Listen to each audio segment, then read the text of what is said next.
pero lo que voy a hacer es una muy sucinta introducción a la arquitectura tradicional de Japón. Y dejo como aviso, para que estén enterados, de que mañana insistiré en el tema y hablaré de la arquitectura moderna. Es decir, que si hoy se sienten defraudados, por favor no vengan mañana. Vamos a ver, el esquema de la sesión de hoy va a ser más o menos.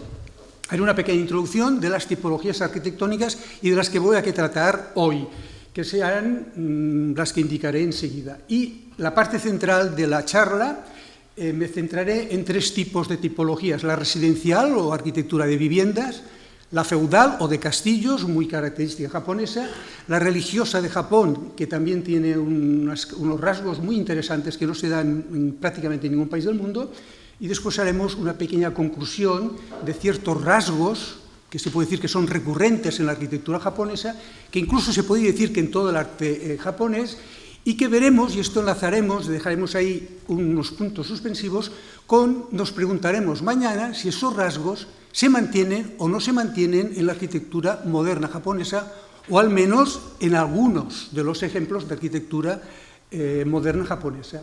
Aquí tenemos las tipologías. Yo cuando hago este tipo de cuadros, de esquemas, siempre estoy convencido que me dejo muchos. Los que voy a tratar hoy son los que están en letras blancas. No hablaré de viviendas prehistóricas, no hablaré de viviendas rurales, que prácticamente desmienten todos los rasgos de la arquitectura, diríamos, académica de libros, palacios, residencias de nobles, y hablaremos de los castillos, de la arquitectura religiosa, que aquí ya vemos que hay dos apartados, uno que es el tipo de arquitectura de los recintos sintoístas y el otro de los templos budistas, que son, en teoría, completamente diferentes. Y después hay otro tipo de tipologías que no vamos a tratar aquí: almacenes, albergues, baños, teatros, etc. Vamos a empezar por la arquitectura residencial. Y vamos a comentar el que se considera que puede ser el primer estilo residencial japonés, se llama estilo Shinden, que más o menos aparece por ahí al siglo IX, X, el año 1000 y poco, que esta fotografía prácticamente es muy semejante a una que ha proyectado Pilar, que es de una maqueta. Ella ha hablado del jardín, lo que pasa aquí delante, las islas, los puentes, el estanque, etc. Y yo voy a hablar de la arquitectura. De esta arquitectura no ha llegado ningún ejemplo, no existe ningún edificio original, ni siquiera, réplicas sí que van haciendo algunas, de este estilo residencial. Pero sí hay muchas referencias pictóricas e incluso documentales literarias. ¿Y cómo era esta arquitectura? En primer lugar, esto es la arquitectura de las clases altas, de la nobleza, la aristocracia. Evidentemente, el pueblo llano vivía prácticamente en chozas.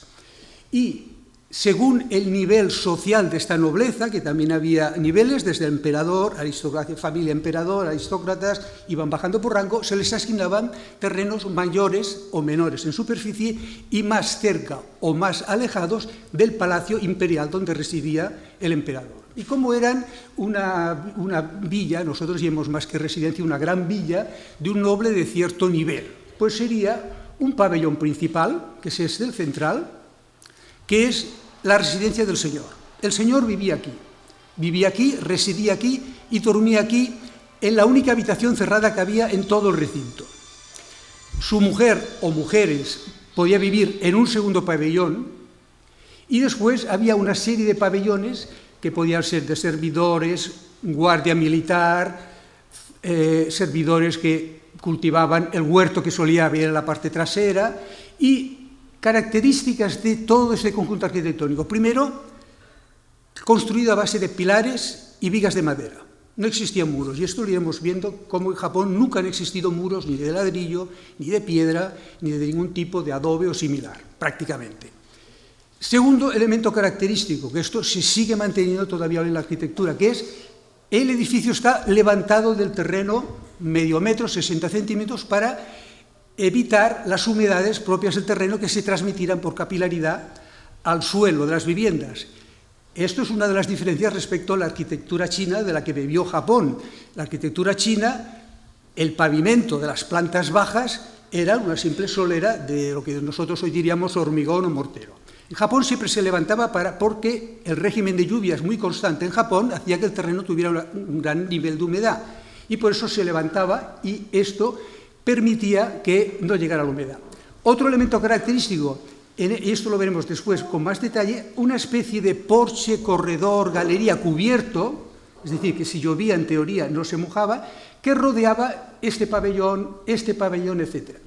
¿Y qué ocurre? Como vemos que los pabellones son independientes, ¿cómo se iba de un pabellón a otro? Se veía a través de unos pasillos abiertos, pero cubiertos con tejado. No te mojabas, pero corría el viento. Y esto tuvo unas consecuencias fundamentales para la aparición de un elemento que son estos patios ajardinados, que ha comentado Pilar, que se han mantenido incluso hasta hoy día en las viviendas urbanas más mínimas y reducidas, la idea de un pequeño patio que puede ser tan pequeño como tener 1 metro de ancho, un elemento verde, un arce, un elemento mínimo que da la idea de naturaleza y que hace que la naturaleza penetre en la casa con muchos recursos técnicos que iremos viendo.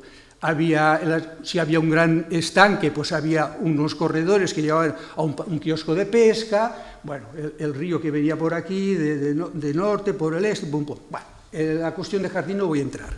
Vamos a ver ahora, he dicho, no hay fachadas, he dicho que todo era pilares de madera, vigas de madera.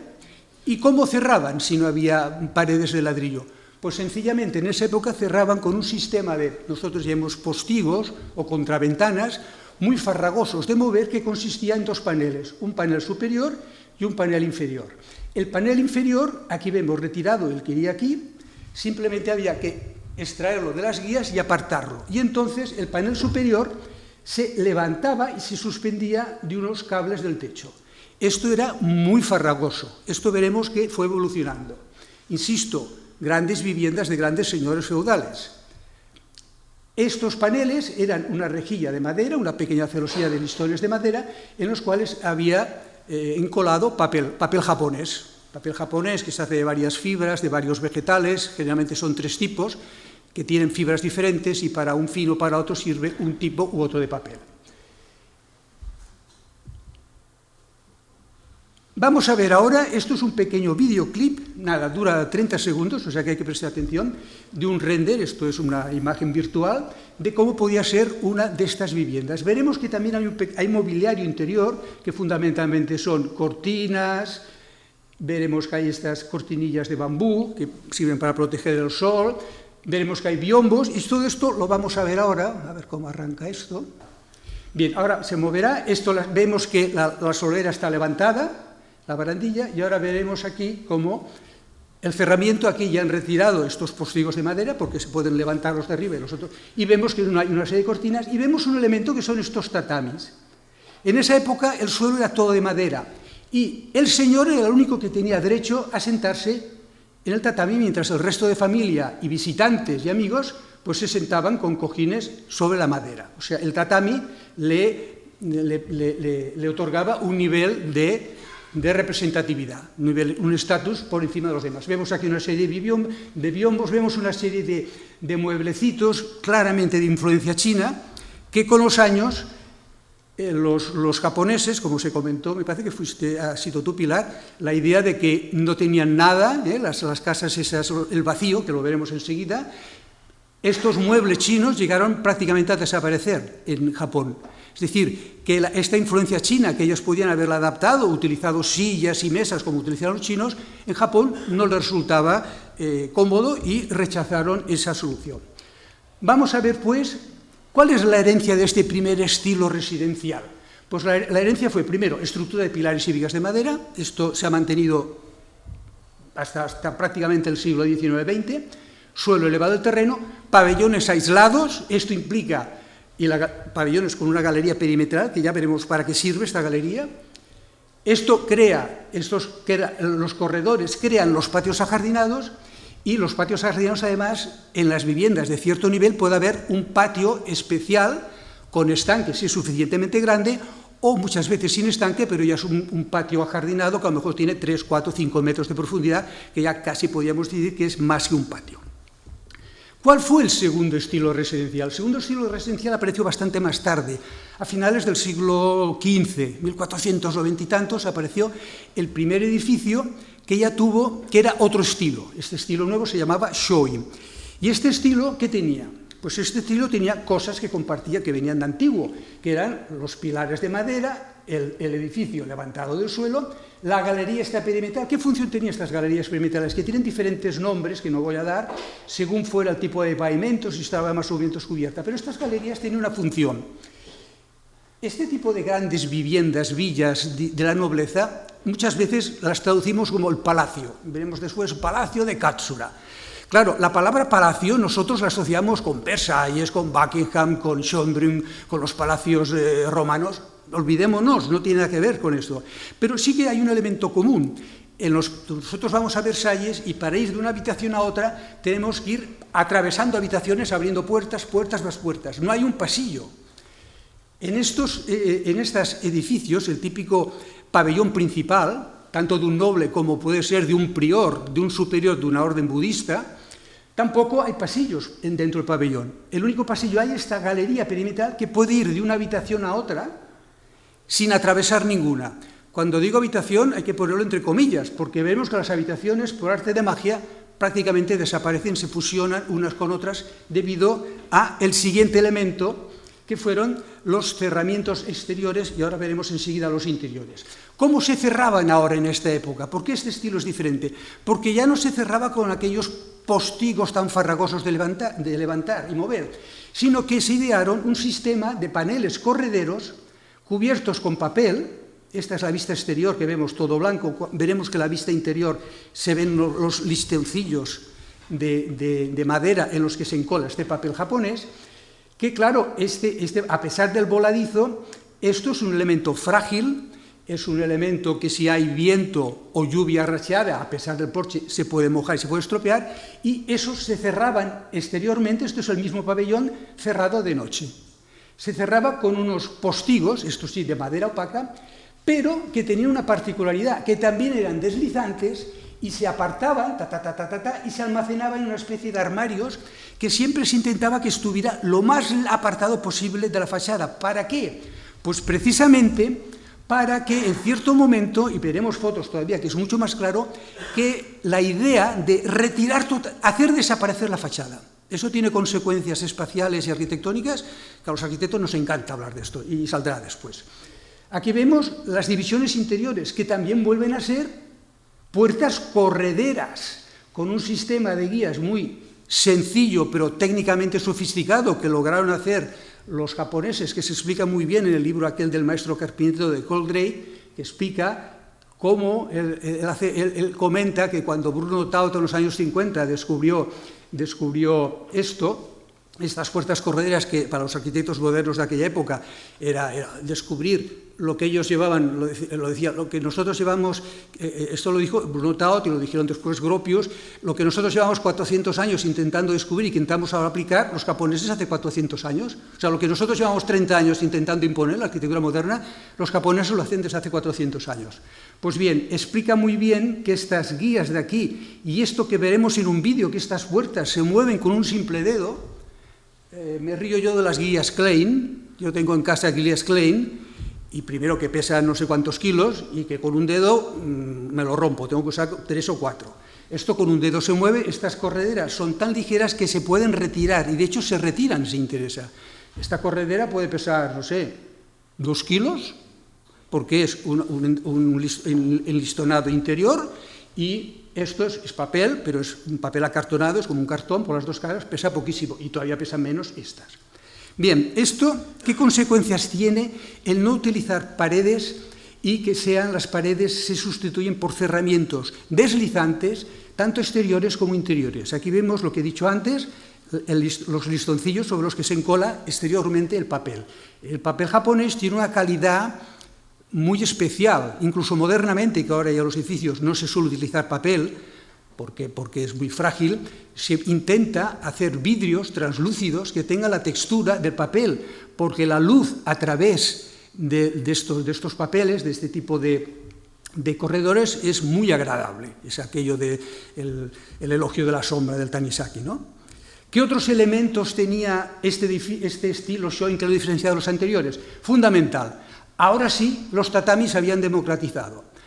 Todas las estancias se cubrían ya con tatami, no solo el metro cuadrado o los 2 metros cuadrados para el señor.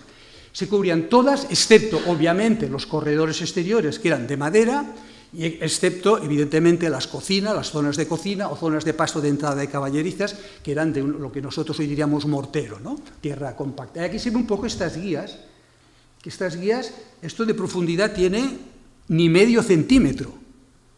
Hay que pensar que si esta guía tiene 3 metros de longitud y solo medio centímetro, tiene que estar perfectamente nivelada, porque como no esté nivelada, desplazo la hoja y se me cae. O sea, la precisión técnica de los carpinteros japoneses es reconocida. Pero en el estilo Shoin apareció un elemento que es el definitivo para decir que esto es el segundo nuevo estilo Shoin, no es el otro, que es la aparición de un elemento, nosotros diríamos decorativo, que es una especie de hornacina que se llama tokonoma, que es esta especie de hornacina, nicho, igual que nosotros tenemos en los grandes palacios, en los muros gruesos, una hornacina que se coloca una escultura o un jarrón chino, pues ahí se coloca una pintura, un poema, una caligrafía de un poema o de un aforismo, una flor o planta de temporada importante y algún otro elemento. Si la habitación tiene el tokonoma, ya podemos decir que si una vivienda, aunque sea urbana, tiene una habitación con tokonoma, podemos decir que es la representación perfecta del estilo Shoin.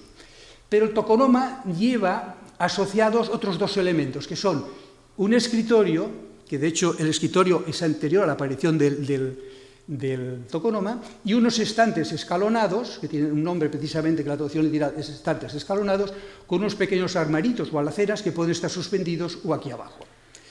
Esto digo que es un escritorio. Comentario. Aquí no hay muebles. ¿Cómo se sentaban los japoneses? Se sentaban y se sientan en el suelo, o sea que este escritorio tiene 40 centímetros de altura, no tiene más. Y este escritorio siempre tiene, generalmente, siempre, una ventana corredera de papel que se puede abrir para que entre la luz o para contemplar directamente el jardín, como veremos después en un videoclip. Si esta vivienda tiene los 3 elementos en esta habitación, esto es una habitación de estilo Shoin ortodoxo genuinamente, indiscutible. Aquí vemos un poco las galerías modernamente se vuelven a cerrar por fuera, y aquí vemos que hay 2 correderas, o sea, aquí de las 4 correderas, una va para allá, quedan 2 superpuestas y aquí quedan 2 superpuestas. Insisto, esto se puede retirar y veremos ejemplos que se vuelven a retirar. Voy a poner aquí otro pequeño videoclip del primer edificio en que se utilizaron tatamis en todas las estancias, y aparece un escritorio con la ventanita, que es, en esa habitación no había todavía tokonoma, pero sí había los estantes, las pequeñas alacenas y ese escritorio, porque en teoría se llamaba Shoin, de alguna forma era lo que nosotros diríamos el estudio del señor, donde el señor, por eso había la zona de escritorio, escribía poemas o lo que fuera, era la zona de trabajo del señor de la casa. A ver, voy a ver si acierto con el... aquí. Claro, sí, es que en pantalla no sale el ratoncito. Bien, esto es el estanque, aquí vemos el edificio con las puertas correderas y los postigos de madera que se han también desplazado. Todavía aquí la apertura no es total, vemos el interior, vemos que todas las habitaciones, aquí vemos la zona del escritorio con la ventana esta, si se abre esta ventana de papel, vemos directamente el jardín, los estantes escalonados, la alacena, vemos la habitación de al lado, que también tienen puertas de estas exteriores, todavía la transparencia no es total, como veremos posteriormente, aquí vemos los tatamis. Un tatami más o menos, depende de las regiones, mide 90 por 1,80 m, que se supone que es la superficie de una persona para dormir, lo que mide una persona normal. Hay otras regiones que son 1,95 por 90, depende. Aquí vemos la habitación de estudio de estilo Shoin, que todavía no tiene tokonoma. Bien, vamos ahora a ver una vivienda residencial, siglo 1600 y pico, mediados del siglo XVI, que es una mansión, diríamos, de un samurái. Me explico. Emperador, aristócratas, gobernador militar, porque en esta época había gobernador militar, que se llamaba shogun, que tenía a su cargo, era el que tenía a su cargo, o estaban bajo él, todos los señores feudales de las diferentes regiones del país. Bien, estos señores feudales tenían a su cargo samuráis de distinto grado, y había un samurái, que era el samurái de mayor rango. Samurái, el final, es un militar. Militar, hay sargentos, tenientes, capitanes. Entonces, el samurái de mayor rango tenía un cierto nivel de representatividad. Tenía que tratar con comerciantes, con artesanos, comprar suministros para el señor feudal. Es decir, ese nivel de representatividad y tener que trabajar con otras clases de niveles inferiores exigía que su vivienda tuviera un cierto nivel. ¿Por qué digo este cierto nivel? Aquí vemos una típica vivienda, vemos aquí el tokonoma con una pintura, vemos las puertas interiores que se deslizan, aquí vemos las puertas de papel, aquí vemos el escritorio, las puertas cerradas, pero vemos que estas mamparas, correderas, tienen unas pequeñas pinturas relativamente discretas, porque veremos después que también en Japón hubo algo similar al barroco en cuanto a exasperación de la decoración. Pero claro, tenemos que pensar, este señor tiene cierto nivel. Por cierto, esto que se ve aquí es un altar budista. Samuráis, militares, iglesia, en todos los países las relaciones siempre han sido de amor-odio, ¿no? Si tenía un cierto nivel de representatividad, en Japón es un tópico, pero real, de que las estaciones del año tienen influencia en toda la cultura y todas las artes japonesas. La cocina, la cerámica, el jardín, la arquitectura, el vestir, todo tiene que estar relacionado con las estaciones del año. El tokonoma, si tiene una pintura, en invierno no podemos ver una pintura que retrate arces, que es de otoño, o crisantemos, o cerezos de primavera. ¿Qué quiere decir esto? Que estas puertas correderas, este señor, cierto nivel de representatividad, tiene que tener como mínimo 4 juegos para una de cada estaciones. Esto puede ser principio o final de primavera. No es otoño, ni es invierno, ni es pleno verano.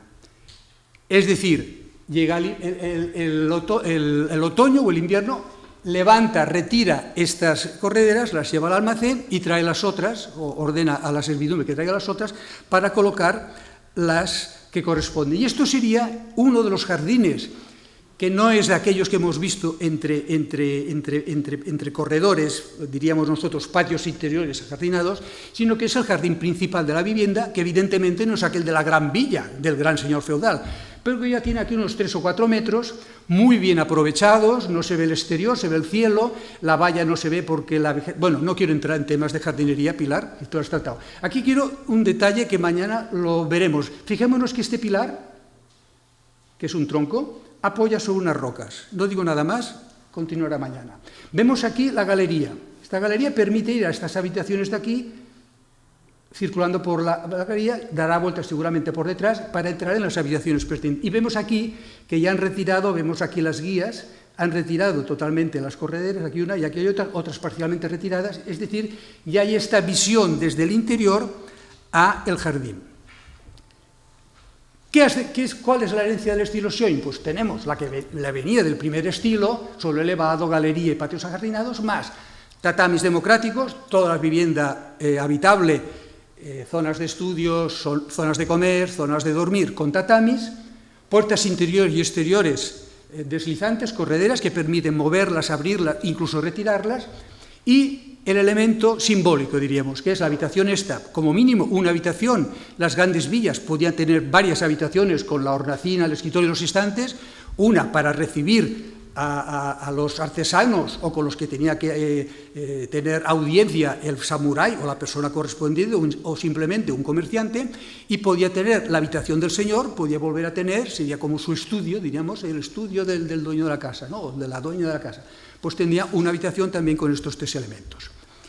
Y entonces apareció una cosa que rompió todos los esquemas, y no solo rompió todos los esquemas, que yo cada vez que estudio lo de la ceremonia de té, me asombro. Yo creo que en la cultura japonesa, y mira que todas las artes están relacionadas, pero la influencia que ha tenido la ceremonia de té como tal, o la vía del té, o el camino del té, como queríamos llamarlo, en todas las artes japonesas, es impagable, y todavía hoy día los más vanguardistas, artistas, arquitectos, artesanos, ceramistas, pintores, siguen todavía bebiendo de esa tradición de la ceremonia de té. ¿Y cuál fue? Que por cierto se generó un nuevo estilo que se llamaba estilo Shoin. que también nació por allá por el siglo XVI, 1500. Fijémonos que estamos hablando 1500, 500, 400, que la época de esplendor de la arquitectura y las artes clásicas japonesas coincide con el Renacimiento italiano, más o menos, 1500, 1600, época dorada, manierismo, barroco, más o menos coincide. ¿Qué ocurrió? ¿Qué es la Casa de té? Bueno, la Casa de té es... yo ahora estoy entusiasmado con la Casa de té, incluso ahora yo estoy en mi blog publicando una serie de 20 y tantos artículos sobre la ceremonia de té y la influencia que tiene en la arquitectura, en la cerámica, en la jardinería. Pues bien, la Casa de té, por mucho que, y a mí me pasó la primera vez que iba enterado de lo que era la Casa de té y lo que pretendía y todo esto, yo la primera vez que vi una casa de té y me decían, no, por los japoneses, yo digo, pero si esto es una choza. Y es que lo es.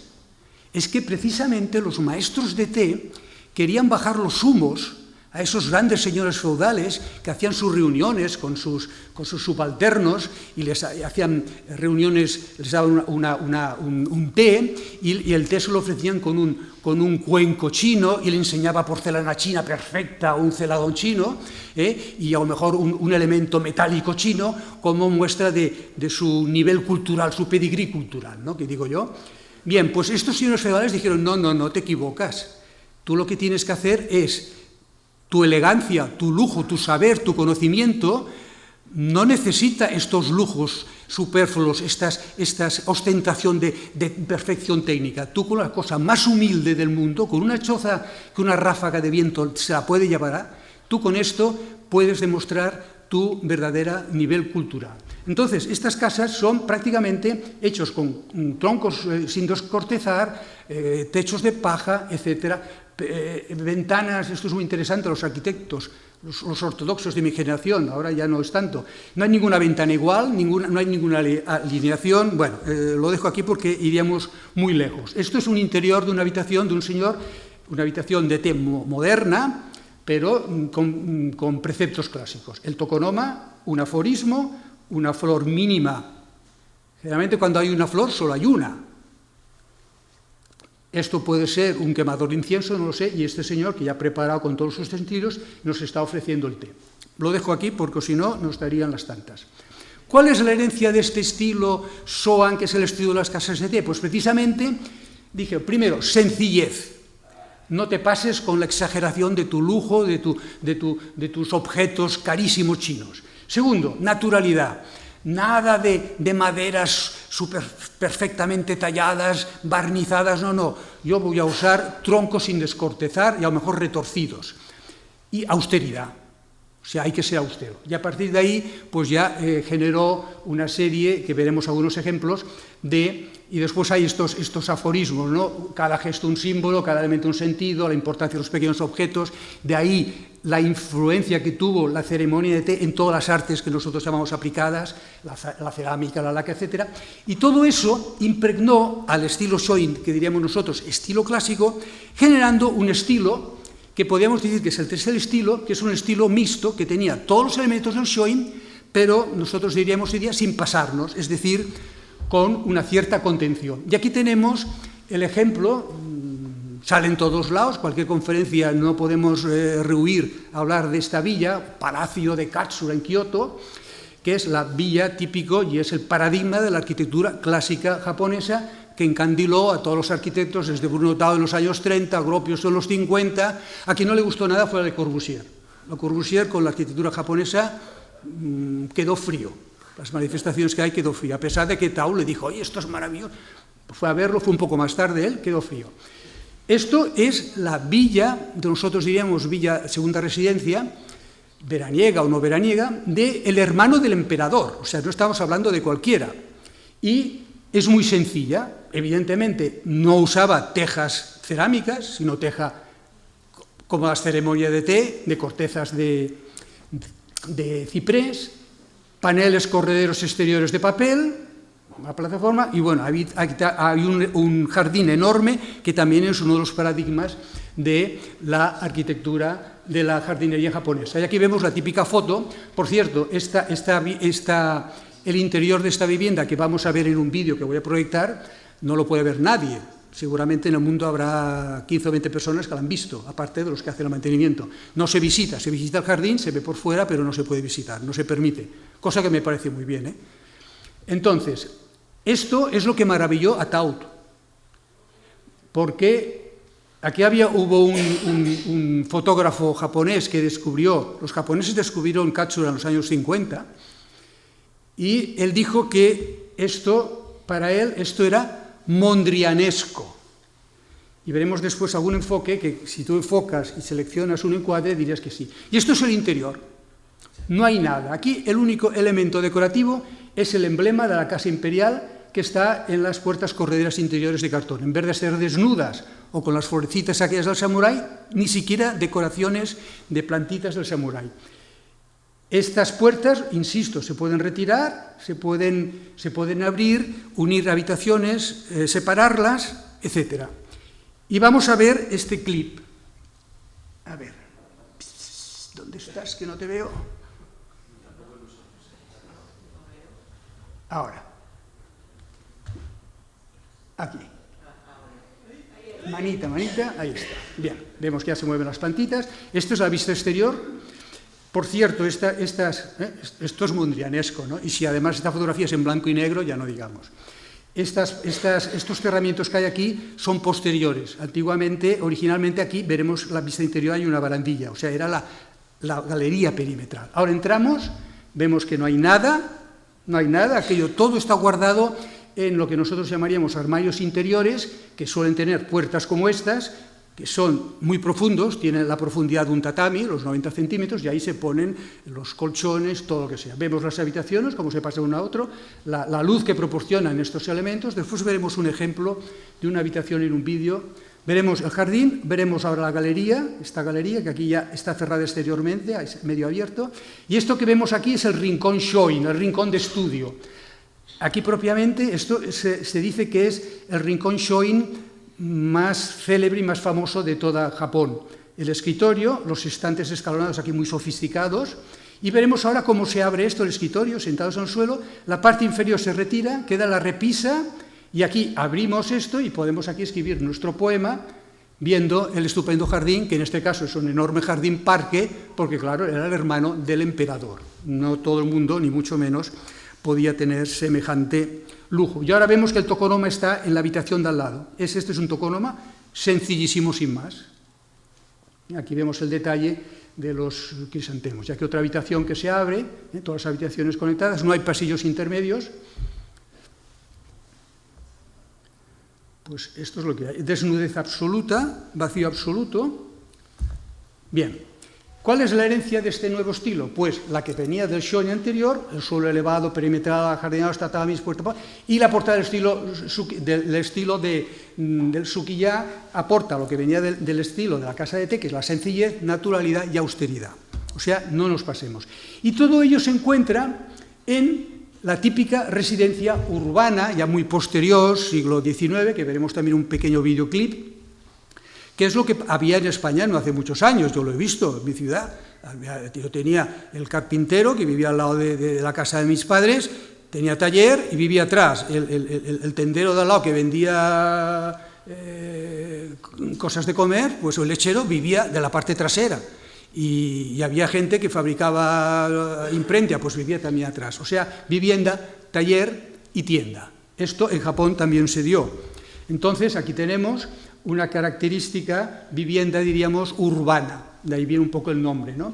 Vivienda urbana que, primera característica, estructura de madera, solo planta baja y piso. En este caso, planta y piso y lo que nosotros diríamos buhardilla, que con los años, como pasó con las buhardillas en España, pues la gente la aprovechó para dormitorios, etc. En Japón en esta época había una limitación urbanística de altura que solo podían superar planta baja y piso los templos, las pagodas y los castillos. Todas las demás construcciones, aunque quisieras, estaba prohibido hacer más de planta baja y piso. Entonces vemos aquí un elemento característico que pone de manifiesto la pericia de los carpinteros japoneses en esa época, que lograban hacer estas celosías de diferentes gruesos, estas son otro tipo, que duraban decenas de decenios con la humedad de las lluvias de Japón y no se movían ni se abarquillaban ni nada. Pericia. Esto es una tienda de sake. Código para los que vayan a Japón: cuando ven una tienda, sea restaurante, tienda de recuerdo, que tiene estas cortinillas, es que está abierto. Si vemos una puerta pero no hay cortinillas, está cerrado. Una serie de estos de códigos que son fáciles de entender. Esta tienda es, por estas bolas, indica que es un vendedor o fabricante de sake.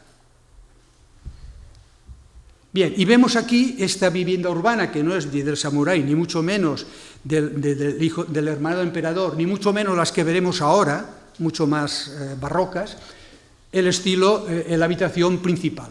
Este señor podía ser un comerciante ya de cierta solvencia económica, que a lo mejor pues, recibía a sus proveedores, a sus clientes, pues tenía una habitacioncita no gigantesca, pero que tenía todos los elementos del estilo clásico. La hornacina, aquí con un pequeño poema, la flor de temporada, el estante escalonado, alacenas, y esto sería el escritorio, que se puede abrir las cortinas. Entonces, variaciones, el tokonoma puede tener la pared aquí cerrada o no, bueno, esto ya son cambios y variaciones sobre un mismo tema. Y ahora vamos a ver este clip, vamos a ver esta vivienda urbana, que era una tienda que existe todavía, que tenía un enorme solar que con los años fue creciendo, fueron construyendo pabellones, ampliando zonas de taller, zonas de dependientes, de trabajadores, de vivienda, y iban ocupando el terreno que tenía un gran solar, iban quedando patios interiores ajardinados que veremos ahora cómo se ven en un vídeo, veremos también en la parte esta exterior, veremos que se entra y al entrar entraremos a nivel de calle y veremos que hay dos zonas, lo que sería propiamente tienda, dos zonas elevadas con tatami, que es donde el cliente dejaba los zapatos de calle, subía al tatami, que ahí subía siempre descalzo, para hacer los negocios. Y entonces entraremos en la parte trasera y luego nos fijaremos en una habitación que la veremos con las correderas exteriores totalmente cerradas, con la luz, y veremos, en la película hay un fundido, veremos que desaparecen las puertas y queda toda la esquina de la vivienda abierta a un pequeño jardín de nada, de 2 metros cuadrados, pero que cambia totalmente el aspecto y la sensación de ese espacio interior. Vamos a ver, es una fachada, en este caso, excepcionalmente ancha, quiere decir que esta familia de estos comerciantes tuvieron una verdadera solvencia económica. Vemos los miles de tipos de enrejados diferentes para dar privacidad, porque esto era una calle pública, antiguamente, hoy también. Entonces, aquí vemos la cortina, está abierto, entraremos por aquí, entramos con zapato de calle y a ambos lados de este pasillo de entrada ahora vamos a entrar, veremos que hay dos zonas de tatami, esta de aquí y esta, las dos zonas de tatami, esta de aquí y esta de aquí. Y aquí vemos un patio interior que aquí ya modernamente lo han tapado, una galería, que es el concepto de galería para ir de aquí a esta habitación sin atravesar, mínima, y ahora vemos aquí una habitación, podríamos decir que es una habitación clásica, con su tokonoma, su pequeña pintura, la flor de temporada mínima, se está abriendo estas dos correderas que dan a un patio que debe tener, un patio pequeño que puede tener un simple arbolito, y vemos que aquí estas correderas también se van a abrir, y vemos esta posibilidad que permite de ampliar, reducir, para dormir, pues a lo mejor aquí duermen los niños, aquí duerme otro, se cierra por la noche y durante el día se retiran y es el salón o si reciben visitas, y esta es la habitación que ahora la vemos cerrada. Claro, este concepto de que ahora veremos que esto se abre, esto cambia totalmente, esto es un concepto muy moderno. Este jardín puede tener 1,5 metros, 2, no tiene más, aquí hay una serie de elementos, estos elementos de piedra provienen de la ceremonia de té. Y ahora vamos a ver aquí la chica cómo va abriendo de forma, diríamos, ortodoxa estas puertas, se arrodilla, con un dedito, se mueve, pum, pum, pum, pasa la otra, se levanta, se vuelve a arrodillar, vuelve a cerrar estas, vamos a abrir esta otra, aquí hay una habitación que está medio abierta, aquí al fondo hay un altar budista, va a abrir estas son opacas totalmente, con el tirador rehundido.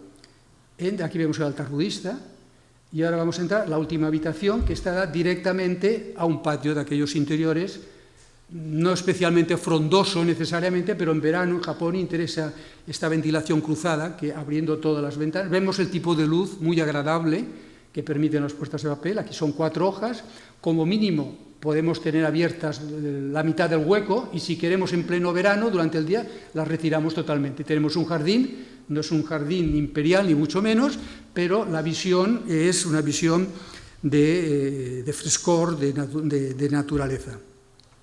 Y ahora hay la pregunta, bueno, hasta ahora hemos visto un poquito aquella vivienda del samurái, pero vamos a ver, usted me dice que el gran señor feudal que tenía la riqueza y no sé cuántos samuráis a su cargo vivía en una casa de estas tan sencillas, pues no, obviamente no. Y entonces tenemos desde lo más austero, diríamos casi cartujano, de una vivienda, que curiosamente este ejemplo no es de una vivienda, es de un edificio, ahora no, pero es un edificio que era del siglo XIX, que era, diríamos nosotros, una delegación del gobierno en esta región. Y como delegación del gobierno no tenía que hacer ostentación de riqueza. Frente al pueblo hay ciertos niveles de, diríamos, funcionarios, que evidentemente su nivel social estaba por encima de la plebe, pero no tenía que hacer ostentación frente a la plebe. Austeridad extrema. Blancos, claro, esto a Tau le encantaría, esto sí que es Mondrian, ¿no? 100%, ¿no? Negro y blanco, tatamis y punto, las correderas de exteriores y nada más. Pero claro, si vamos al Vaticano, el Papa hace su ostentación de riqueza. Aquí, en este caso, esto es uno de los edificios, podríamos decir, residenciales, entre comillas, de un abad o un superior de una de las órdenes budistas más, diríamos, favorecidas por el régimen, diríamos ahora, que hizo demostración de su poder, de la cantidad de fieles que tenía, con estas pinturas puro barroco de oro, esto es pan de oro, árboles que a veces y aves, pavos reales, que a lo mejor pintados a tamaño mayor que el natural, tallas de madera con incrustaciones de oro, artesonados, bueno, o sea, tiene todos los estilos. Esto que vemos aquí es un tokonoma, que no tiene nada que ver con aquellos, porque tiene una pared de fondo, es decir, austeridad sí, pero también los señores feudales, pues, o sea, en este caso la iglesia, las órdenes budistas, sobre todo este tipo de órdenes budistas más importantes, también hacían ostentación de su nivel. Aquí vemos otro templo, otra residencia de un prior budista, pero en este caso zen. Y el zen pasa respecto a estas órdenes budistas que habéis visto antes, como lo pasa aquí el catolicismo frente, si vamos a iglesias protestantes, no hay ni una sola imagen. Vamos a Roma y en una iglesia que vemos estatuas, sepulcros de próceres, dioses y estatuas de ángeles desnudos. Esto sería el zen. El zen rechazó las imágenes budistas y tiene todos los elementos, tokonoma, aforismo. Aquí debe haber otro tokonoma, o sea, hay dos habitaciones. Esto debía ser, no estoy seguro, esto debe ser la residencia del superior, que tenía una zona de visitas, una de estudio, un altar y austeridad absoluta. Es verdad que hay órdenes zen que tienen las correderas con pequeñas pinturas, pero ni mucho menos como estas. Esto es el palacio, podríamos decir, no imperial, sino el palacio para el gobernador militar superior en Kioto, que usaba, esta es la sala que usaba, una de las salas que usaba para las recepciones. Cuando el shogun, el máximo gobernador militar de Japón, recibía a sus señores feudales que venían de las regiones para rendirle cuentas, él se sentaba aquí, tenía tokonoma, estantes escalonados, escritorio, todo, pero este tokonoma ya no necesita colgar una pintura, porque tiene aquí una pintura enorme. Él se sentaba aquí y aquí, 15 o 20 centímetros más bajo, no se sentaban, se arrodillaban los señores feudales, que además, como esta sala de aquí a lo mejor tenía 30 metros, a él le veían a 30 metros de distancia, a veces incluso colocaba un biombo dorado detrás para dejar claro quién manda y quién está a servicio del que manda. Es decir, dorados, artesonados, pinturas de este tipo de... Vemos aquí el escritorio con las puertas correderas, tiene todos los elementos clásicos, pero de pleno barroquismo. Y con esto, para acabar, podríamos extraer algunas constantes o algunas recurrencias en la arquitectura japonesa. Primera, sistema constitutivo y pilares y vigas. Veremos que ni siquiera en los castillos, que hay muros de piedra, los muros de piedra son resistentes. Todo se hace con madera. Flexibilidad de uso. Esta posibilidad de desplazar tanto las puertas exteriores como las interiores permite que una habitación, ahora es dormitorio, ahora es estudio, para cenar la abrimos, es comedor, salón, y esta fluidez espacial, el vacío porque no hay muebles, se sientan en cojines, con mucho una mesita para comer, que después se retira. Por la noche se traen los futones, los colchones esos que están en un armario, se ponen para dormir, se cierran si hay que cerrar las habitaciones, y esta flexibilidad de uso. Y después hay otras constantes que no voy a comentar, simetría, naturaleza. Y todo esto se sigue encontrando hoy, y esto voy a pasar fotos, porque esto lo veremos mañana si es verdad o me estoy un poco inventando la película. Flexibilidad en la arquitectura, ejemplo paradigmático que sale en todas las revistas del planeta de la flexibilidad llevada a extremos y realmente inverosímiles. Vacío ambiental, ausencia mobiliario. Flexibilidad también o fluidez espacial, no hay sillas, nos sentamos al suelo. De Shigeru Ban también, pues aquí estos son las guías de las correderas, también la idea de que se puedan desplazar. Fluidez espacial, interior-exterior, aquí vemos que se han retirado totalmente todos los postigos, las correderas.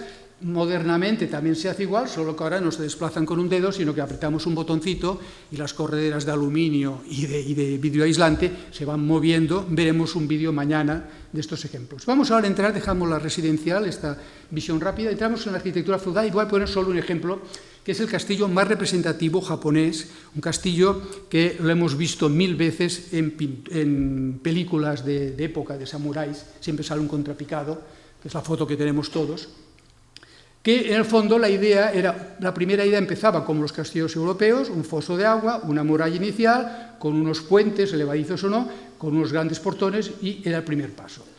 Y en esta primera fase o explanada es donde estaban los artesanos, servidores, etc. Y volví a ver otra segunda muralla, incluso más alta, que era donde estaba la residencia del señor feudal, el señor del dominio, de la región, porque él, ojo, no vivía en el castillo, él vivía en su villa parecida, quizás no como la del emperador, pero una señora villa. Y él solo iba al castillo en caso de que hubiera asedio, porque el castillo estaba en un tercer nivel, todavía más alto, con otra tercera muralla. El caso es que en este caso de este castillo, el llegar a la muralla, si alguien intentaba asediar esto, era un verdadero laberinto, porque llegando ya a la tercera muralla, para llegar al castillo, tenía que atravesar una serie de patios cerrados, como cul-de-sac, que atravesabas un portón, lo rompías, más o menos resistente, pero una vez lo atravesabas tenías aquí arcabuceros o aquí arqueros que te acribillaban. Bueno, supongamos que hemos logrado pasar el primero, pero es que tenemos otro segundo, y así otro. En este, además, hay un elemento que me hacen hacer un giro inesperado y pasar por un corredor muy estrecho. Aquí me vuelven a hacer una S, ya no sé si voy o si vengo, ya estoy mareado y además me van atosigando con flecha de arqueros, y así sucesivamente. Se dice que en el castillo original, portones de estos, que cada uno conducía a un patio de estos, había 80 y tantas. Hoy día quedan solo 16 o 18. O sea que atravesar 80 y tantas patios de estos para llegar arriba era prácticamente imposible. La verdad es que cuando se hizo este castillo ya era periodo de paz, ya no había señores feudales que lucharan unos contra otros, porque ya estaban todos, era la época de la larga paz Tokugawa. Aquí vemos una sección, un alzado de este espléndido jardín con detalles decorativos, toda la estructura es de madera. Esta sección es por aquí. Si hubiera sido así, está construido con dos pilares de 40 y tantos metros de alto, que son dos enormes troncos, que se dice que estructuralmente esto se apoya en la experiencia de la construcción de pagodas que veremos después budistas. Hay elementos decorativos, este elemento muy típico. Aquí vemos que hay ventanas de estas acampanadas, que en teoría en su origen eran ventanas de origen chino, que los primeros que las utilizaron fueron las congregaciones Zen, y vemos, este es el típico contrapicado que vemos en todas las películas, se distingue, aquí vemos las ventanas acampanadas, se distingue por este barroquismo y sobre todo porque todo está pintado de blanco, incluso las tejas están amorteradas con una especie de mortero blanco, las juntas entre tejas.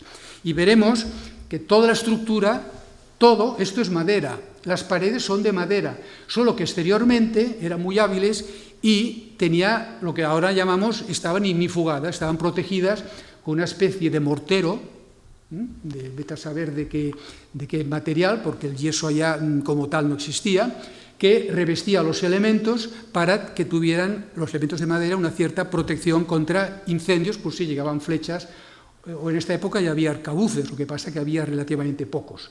Y ya vemos todo el trabajo, es un elemento muy singular. Si nos fijamos en esta imagen, mañana cuando hable de un especial edificio moderno, veremos que tiene algo que ver. Esto es el interior, austero 100%, porque esto era una construcción militar. Estos son donde se colocaban las lanzas, se colocaban aquí, todo esto es de madera, los postigos estos interiores deslizantes, las puertas que llamamos nosotros a la francesa con bisagras que se abren a la francesa, batientes, en Japón se han utilizado muy poco, hay un cierto estilo que se utilizan. En China se utilizan más que en Japón. En Japón enseguida utilizaron los elementos correderos para todo tipo de construcciones. Y vamos a entrar en el último capítulo, que es la arquitectura religiosa. Y aquí nos encontramos con la singularidad que he dicho antes. Dos religiones, sintoísmo, recintos que se llaman santuarios, y budismo. El budismo llegó más o menos en el año 552, me parece que era aproximadamente. Sintoísmo es la única religión, paréntesis, hay mucha gente que dice que el sintoísmo no es una verdadera religión, ancestral, la única religión que se practica en Japón. No quiero entrar en este tema porque hay especialistas que lo dominan mucho más. Pero vamos a ver que desde el punto de vista arquitectónico, inicialmente los dos tipos de arquitectura eran muy diferentes. Lo que pasa es que la convivencia de estas dos religiones durante 1000 años hace que lo que ahora llamamos fusión, pues el sintoísmo cogió ciertos elementos de la arquitectura budista y lo introdujo en su estilo, y los budistas también eligieron ciertos tipos de materiales o acabados sintoístas, aunque menos. Y después había otra cosa singular, que en un recinto budista podíamos encontrar capillas sintoístas o elementos marcadores como este, que son estos elementos, se llaman tori, tal cual como suena, tori, con dos is, que es una puerta esquemática, dos pilares con dos vigas, dos pilares ligeramente inclinados, y el material puede ser cualquiera, madera, modernamente de hormigón, pueden ser metálicos, pero inicialmente es madera, que es lo que domina en Japón. Esto marca la entrada a un recinto sintoísta. Si el recinto es muy grande y el camino de entrada hasta el edificio principal es muy largo, pues nos podemos encontrar con varios de estos, de diferente tamaño. Primera frustración para el turista o españolito que llega a Japón y quiere ver un santuario sintoísta, no lo podrá ver. No se puede entrar. Ni siquiera podrá hacer esta fotografía. Las fotografías normales que podemos hacer los turistas es de aquí para arriba, porque esto está hecho con un dron o con una grúa. Esta valla puede tener 2 metros y pico, esta un poco más, o sea que visto a nivel de calle vemos este remate. Pero esta foto me interesa por un tema. Aquí vemos dos elementos, que son estos de aquí, que ahora explico, que son los que definen que el edificio que estamos viendo, aunque no entendamos, es un edificio sintoísta o es budista. Cuando vemos estas dos vigas en forma de V en los extremos de la cumbrera, y vemos esta especie de troncos que se apoyan en la cumbre perpendicularmente, aquí hay 10, son muchos, puede haber 1, 2, 3, esto es un edificio sintoísta y puede ser edificio principal o casi principal. Aquí no entra ni Dios, y que se me perdone, quiere decir, entra el emperador, evidentemente los que lo han construido y poco más, hasta el punto de que el propio Isozaki, en su famoso libro de la japonesidad de la arquitectura, habla de que seguramente aquí dentro, o sea, ni Isozaki podía entrar aquí, seguramente aquí dentro hay un cortinaje de esto, hay la espada sagrada, seguramente, porque ni él lo ha visto. Isozaki es de los pocos que ha visto Katsura por dentro, pero es que esto él mismo lo dice, o sea, aquí no ha entrado nadie. Entonces, se supone que aquí, pero lo importante, aparte de los conceptos de que esto se renueva cada 20 años, es esta idea de sencillez extrema, este material madera, una madera súper noble, que ahora en Japón la tienen que importar, porque ya casi no queda, lo que llaman ciprés japonés. Está natural, sin barnizar, les dan un aceite especial, estos son también corteza especial de fibra. Este techo, claro que es vegetal, este grueso puede ser 40 centímetros. Y claro, a pesar de estos pilares, además, vemos, que es la diferencia que veremos respecto a la arquitectura budista, están empotrados en el suelo directamente, con lo cual la humedad, por eso se cambia cada 20 años, se renueva, aquí vemos el nuevo y aquí debe estar el viejo, que se desmonta cuando construyen y la madera esta se recicla y se aprovecha en reparaciones de otros santuarios sintoístas del país.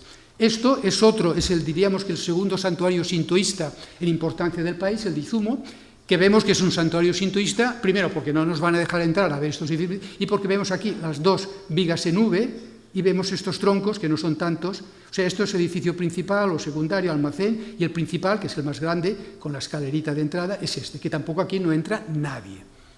Y esta foto la he hecho yo, es foto turística, no ves más que esto. Lo demás tienes que intuirlo y buscar planos y nada más. En cambio, la arquitectura budista sí que permite entrar para ver tanto lo que nosotros llamaremos la iglesia budista con sus, digo lo de altares con reservas, sus imágenes dependiendo de la orden, su decoración interna, sus pinturas de los techos internos, y se permite entrar, como se permite entrar en las iglesias. Quizás no podamos entrar, como tampoco podemos entrar en una sacristía aquí generalmente, pero es una accesibilidad que se pueden visitar. Incluso muchos de los templos budistas tienen jardines que se visitan y que son muy agradables, porque la jardinería en los templos budistas fue una de las artes muy practicadas.